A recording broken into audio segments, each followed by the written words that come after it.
Hello everyone, welcome back to my channel. This is Suja. I am a special educator and a counselor. ഇന്ന് ഞാൻ പറയാൻ പോകുന്ന വിഷയം എന്താണ് ADHD, attention deficit hyper activity disorder അഥവാ ADHD. ഒരു സ്വഭാവ വൈകല്യമായിട്ട് പലപ്പോഴും രക്ഷിതാക്കൾ തെറ്റിദ്ധരിക്കപ്പെടാറുണ്ട്. എന്തൊക്കെയാണ് ഇതിൻ്റെ പ്രധാനപ്പെട്ട ലക്ഷണങ്ങൾ? പ്രധാനമായും ശ്രദ്ധക്കുറവ് തന്നെയാണ് ഇതിൻ്റെ പ്രധാനപ്പെട്ട ലക്ഷണം. ഒരു കാര്യം നമ്മളിപ്പോൾ വീട്ടിലായാലും സ്കൂളിലായാലും ഒരു കാര്യം കൊടുക്കുന്ന സമയത്ത് അത് ശ്രദ്ധയോടുകൂടി ഇരുന്ന് ചെയ്യാൻ പറ്റാതെ വരിക, ഫോക്കസിങ് വളരെ കുറവ്. രണ്ടാമത്, ഒരു ഭാഗത്ത് അടങ്ങിയിരിക്കാനുള്ള ബുദ്ധിമുട്ട്, എപ്പോഴും ഓടിക്കൊണ്ടിരിക്കുക, അല്ലെങ്കിൽ വേറെ എന്തെങ്കിലും പ്രവർത്തികൾ ചെയ്തുകൊണ്ടിരിക്കുക, അല്ലെങ്കിൽ കൈകാലുകളിട്ട് ചലിപ്പിച്ചുകൊണ്ടിരിക്കുക, എപ്പോഴും ഒരു ഭാഗത്ത് അടങ്ങിയിരിക്കാൻ പറഞ്ഞാൽ ഇരിക്കാൻ പറ്റാതെ വരിക, ഇരിക്കാനുള്ള ബുദ്ധിമുട്ട്. അടുത്തത്, ഇപ്പോൾ ഇമ്പൾസീവായിട്ടുള്ള ബിഹേവിയേഴ്സ്, അതായത് എന്തെങ്കിലും അപകടം പിടിച്ച കാര്യങ്ങളൊക്കെ അതിൻ്റെ കോൺസിക്വൻസ് ആലോചിക്കാതെ അല്ലെങ്കിൽ അത് അപകടമാണെന്ന് മനസ്സിലാക്കാനുള്ള കഴിവില്ലാതെ പെട്ടെന്ന് ചെയ്തു പോവുക, ഇമ്പൾസീവായിട്ടുള്ള ബിഹേവിയേഴ്സ്. അടുത്തത്, അവരവരുടെ സാധനങ്ങൾ സൂക്ഷിക്കാൻ അറിയാതെ, സൂക്ഷിക്കാൻ പറ്റാതിരിക്കുക, എപ്പോഴും അത് മിസ്പ്ലേസ് ആക്കുക, അതല്ലെങ്കിൽ നശിപ്പിച്ചു പോവുക, അങ്ങനെ എപ്പോഴും അവരവരുടെ സാധനങ്ങൾ സൂക്ഷിക്കാതിരിക്കുക.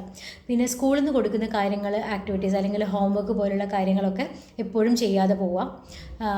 പിന്നെ മറ്റുള്ള കുട്ടികളുമായിട്ട് കളിക്കുന്ന സമയത്തോ അല്ലെങ്കിൽ ഗ്രൂപ്പായിട്ട് എന്തെങ്കിലും ഒരു വർക്ക് ചെയ്യുന്ന സമയത്ത് അവരവരുടെ ടേൺസ് എത്തുന്നവരേക്കും കാത്തു നിൽക്കാനുള്ള ക്ഷമയില്ലായ്മ, അപ്പോഴത്തേക്കും അവരുടെ ക്ഷമ നശിച്ച് അവർ വേറെ എന്തെങ്കിലും പ്രവൃത്തിയിലേക്ക് പോകും. അതുപോലെ അങ്ങനെ ടേൺസിന് വെയിറ്റ് ചെയ്യാനുള്ള ക്ഷമയില്ലായ്മ, ഇതുപോലെയുള്ള പല കാര്യങ്ങളും ഇത് സ്കൂളിലായാലും വീട്ടിലായാലും ഇതേ രീതിയിൽ ഒരു 6 മാസം വരേക്കും ഇതേ രീതിയിൽ തന്നെയാണ് ചെയ്യുന്നതെങ്കിൽ, രണ്ട് സ്ഥലത്തും, ഇപ്പോൾ വീട്ടിലായാലും പൊതുസ്ഥലത്തായാലും സ്കൂളിലായാലും ഇതേ രീതിയിലുള്ള പെരുമാറ്റമാണെങ്കിൽ ചിലപ്പോൾ നമ്മളിത് എൻ്റെ കുട്ടി ലേസിയാണ്, അല്ലെങ്കിൽ മടിയനാണ്, അല്ലെങ്കിൽ പറഞ്ഞാൽ കേൾക്കില്ല, ഭയങ്കര വികൃതിയാണ് എന്നൊക്കെയുള്ള രീതിയിൽ തെറ്റിദ്ധരിക്കാതെ ഇത് ADHD ആണോ എന്നുള്ളത് ഉറപ്പ് വരുത്തേണ്ടതാണ്. ഇതിന് നിങ്ങൾക്ക് ഒന്നുകിൽ ഒരു പീഡിയാട്രീഷ്യൻ്റെ അടുത്ത് പോയിട്ടുണ്ടെങ്കിൽ അവരൊരു ബേസിക് അസസ്മെൻറ്റ് ചെയ്ത് ഒന്നുകിൽ ചൈൽഡ് സൈക്കാട്രിസ്റ്റിൻ്റെ അടുത്തോ അല്ലെങ്കിൽ ഒരു സൈക്കോളജിസ്റ്റിൻ്റെ അടുത്തോ റെഫർ ചെയ്യുന്നതാണ്.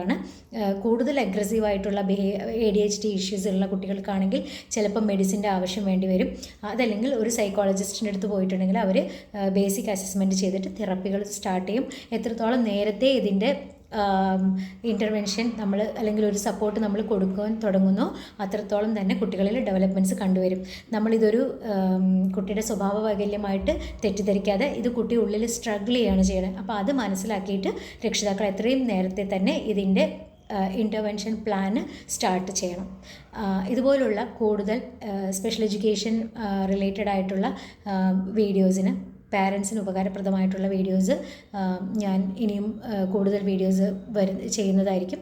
അപ്പം എൻ്റെ ഈ ചാനൽ ആദ്യമായിട്ടാണ് കാണുന്നതെങ്കിൽ ദയവായിട്ട് ഇതൊന്ന് ലൈക്കും ഷെയറും സബ്സ്ക്രൈബും ചെയ്യൂ. Thanks for watching.